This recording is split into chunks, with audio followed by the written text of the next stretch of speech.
Welcome to Shashi TV. నేను మీ Pawan. So ఈ రోజు అయితే కాంగ్రెస్ ప్రభుత్వం వచ్చి 1 year దాటింది. మరి స్టూడెంట్స్ పరిస్థితి ఏంటి అంటే స్టూడెంట్స్ అందరూ కాంగ్రెస్కు ఓటేసిందే మెయిన్ నోటిఫికేషన్స్ కోసం, జాబ్స్ కోసం. అసలు ఇప్పుడు స్టూడెంట్స్ని అడిగి తెలుసుకుందాము వాళ్ళ పరిస్థితి ఏంటి. ఇప్పుడు అదే స్టూడెంట్స్కి జాబ్ నోటిఫికేషన్ పక్కన పెడితే ముఖ్యంగా పరిపాలన ఏ విధంగా ఉంది అని చెప్పేసి గత ప్రభుత్వంతో కంపేర్ చేసుకుంటే. Hi bro. హాయ్, మీ పేరు? పృథ్వీ. సో చెప్పండి, ఇప్పుడు ఎలా అనిపిస్తుంది కాంగ్రెస్ ప్రభుత్వం వచ్చింది? ఏమని చెప్పాలి, ఎంతని చెప్పాలి? కెమెరాకి వెళ్ళాడు. చాలా చెత్తగా ఉంది ఈ పరిపాలన. ఈయనంత చెత్తగా నాకు తెలిసి ఇంకెవరు చేయరు కూడా. బేసిక్ గా ఈయన రేవంత్ రెడ్డి సీఎం అయిందంటే అంటే కాంగ్రెస్ ప్రభుత్వం అధికారంలోకి వచ్చిందంటే మరి ముఖ్యంగా ఓన్లీ నిరుద్యోగుల వల్ల మాత్రమే.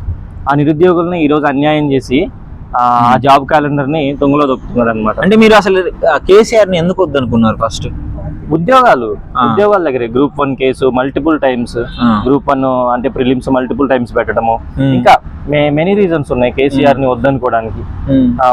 ఇప్పుడు ఆ జాబ్ క్యాలెండర్ ఆ రోజు ఇష్యూ చేసి ఇంతవరకు కూడా ఆ జాబ్ క్యాలెండర్ అమలు పరచకపోవడము, రేపిస్తా మాపిస్తా అతి త్వరలో త్వరలో త్వరలో త్వరలో అని చెప్పేసి దాన్ని పడుకోబెడతానే తప్ప ఏ రోజు కూడా దాన్ని ఇంప్లిమెంట్ చేసింది లేదు. వాళ్ళు అసలుకి ఎప్పుడు ఇస్తాడో ఉద్యోగాలు ఎప్పుడు ఇస్తాడో కూడా గ్యారంటీ లేదు. ఓకే, సో మరి సరే నోటిఫికేషన్స్ అయితే సరే ఏ ఇబ్బంది పరంగా ఇయ్యలేకపోయాడో తెలియదు. మరి పరిపాలన ఏ విధంగా ఉందో? ఆయన ఇచ్చిన 6 గ్యారెంటీలు ఏ విధంగా ఉన్నాయి? 6 గ్యారెంటీలు ఎక్కడో దాకా ఎందుకు, మా ఇంట్లో గురించే మాట్లాడుకుందాం. మా ఇంటి పరిస్థితి 2500 ఇస్తా అన్నాడు ప్రతి నెల. ఇంతవరకు 2500 కాదు కదా, 500 కూడా ఇచ్చింది లేదు. కరెంటు 200 యూనిట్లే అంటున్నాడు. 200 యూనిట్లు దాటితే పరిస్థితి ఏంటి? అదొకటి.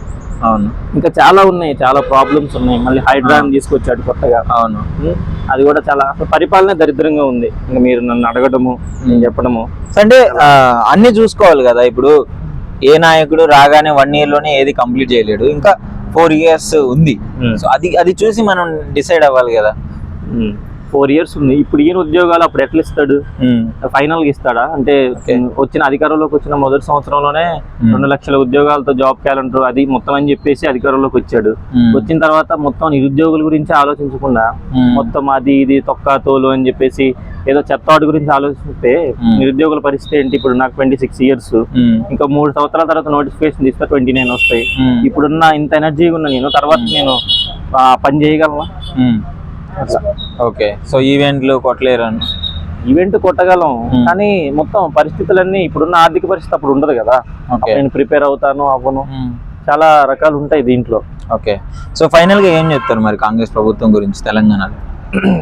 పరిపాలన అయితే చాలా దరిద్రంగా ఉంది బ్రో. ఈసారి వస్తుందంట? ఈసారి పొరపాటును కూడా రాదు.